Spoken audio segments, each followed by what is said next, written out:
all you need to know, the Bloomberg Quint podcast that prepares you for the day's business. Good morning and thanks for listening in. Happy Friday to you. This is the daily morning update from Bloomberg Quint and I'm Alex Matthew. Today is the 11th of December.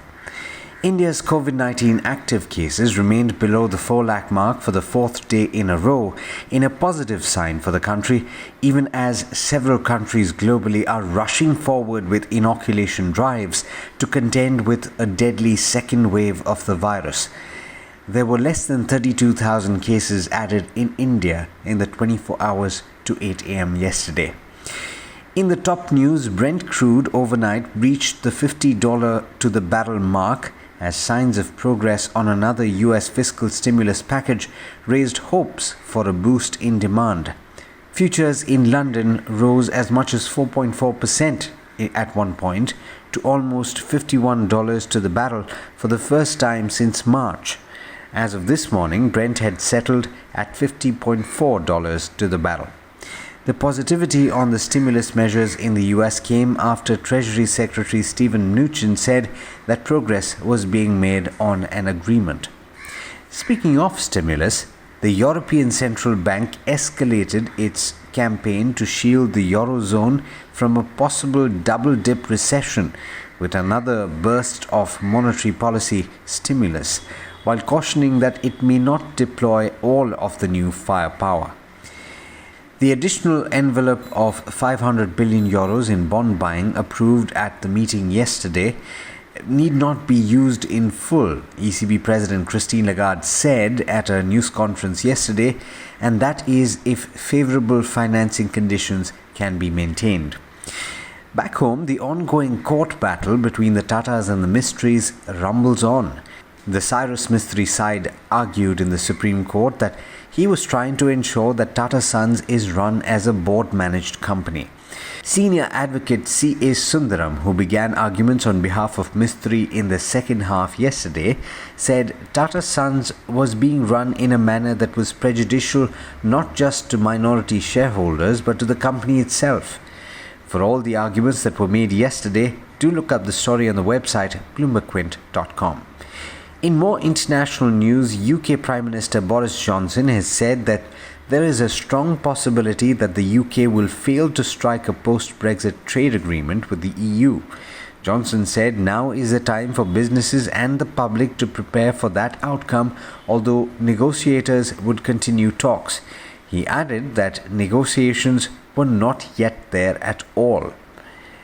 In the US, applications for unemployment benefits surged last week and came in higher than estimates, with the highest level since September, suggesting that widening business shutdowns to curb the pandemic are spurring fresh job losses.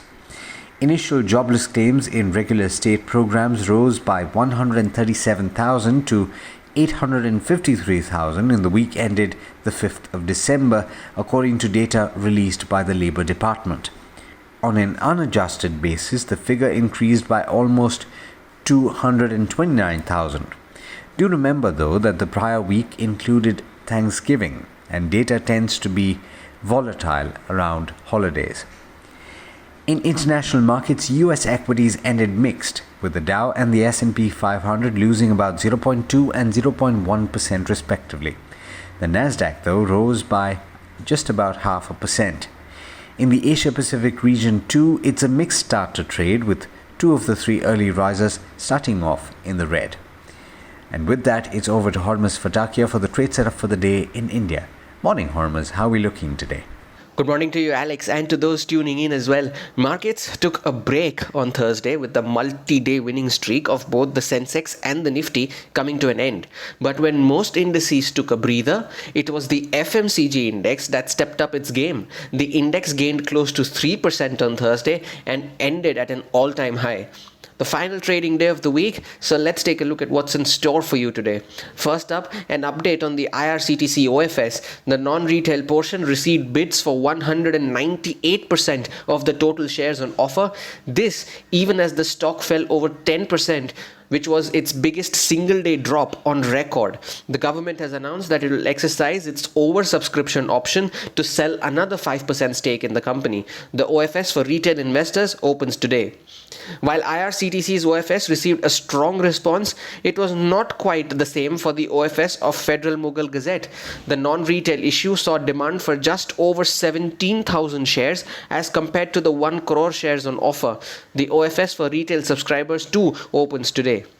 Top Deck rejig is set to take place at United Spirits. The company has announced Hina Nagarajan to be the CEO designate from April of 2021. The current MD and CEO Anand Kripalu will step down from his role on June the 30th next year, following which Nagarajan will take over from the 1st of July. Nagarajan is currently the managing director for the African regional markets at Diageo. UPL held a con call on Thursday evening where it clarified on the alleged whistleblower allegations. The company has reiterated that there is no new complaint and that none of the entities mentioned in the article were wholly or partly owned by promoters or employees. Now, despite the company's clarification to the exchanges which came during market hours on Thursday, the stock ended 11% lower, which was its biggest single-day drop since March. Let's talk about Kalpataru Power. The company on Tuesday evening announced that it has approved a capex of over 200 crore rupees and another 170 crore rupees towards construction of a new office building. Now, post this announcement, the stock declined 8.5% on Wednesday and another 6.5% on Thursday. Now, the company has decided to keep the proposal of the construction of a corporate office in abeyance. It is said that it has taken this decision after receiving feedback from various stakeholders. Aircon International will be in focus today after it has been awarded the upgradation work on the Gurgaon-Patodi-Rewari section of National Highway 352 on a hybrid annuity model mode from the NHAI. The order is valued at 900 crore rupees. A couple of more stocks on the back of order wins. Gayatri Projects has won 3 letters of award for pipe drinking water schemes from the Namami Gange and Rural Water Supply Department of Uttar Pradesh in a joint venture. The company's share in the joint venture is 97.5% and the total orders are valued at over 1300 crore rupees. And PNC Infratech has received the letter of acceptance for a rural supply water project in Uttar Pradesh.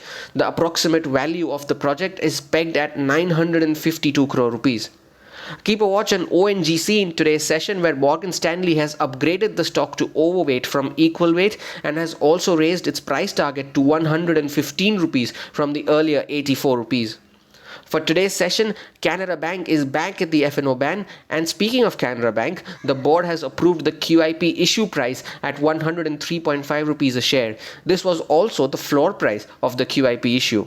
Punjab National Bank continues to remain in the F&O ban. Early ticks on the SGX Nifty showed that the index traded 20 points higher, around the mark of 13,550.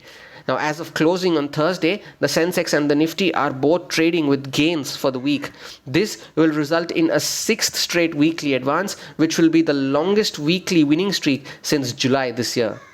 That's all from me this week. I wish you all a happier weekend, and it's back to you, Alex. Thanks, Hormuz, and thank you all for listening in.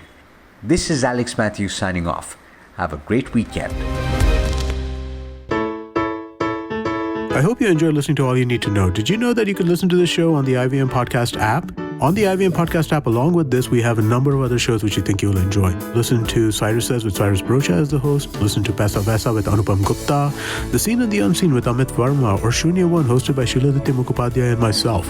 Check out the IVM Podcast app to get more talk content that you will enjoy.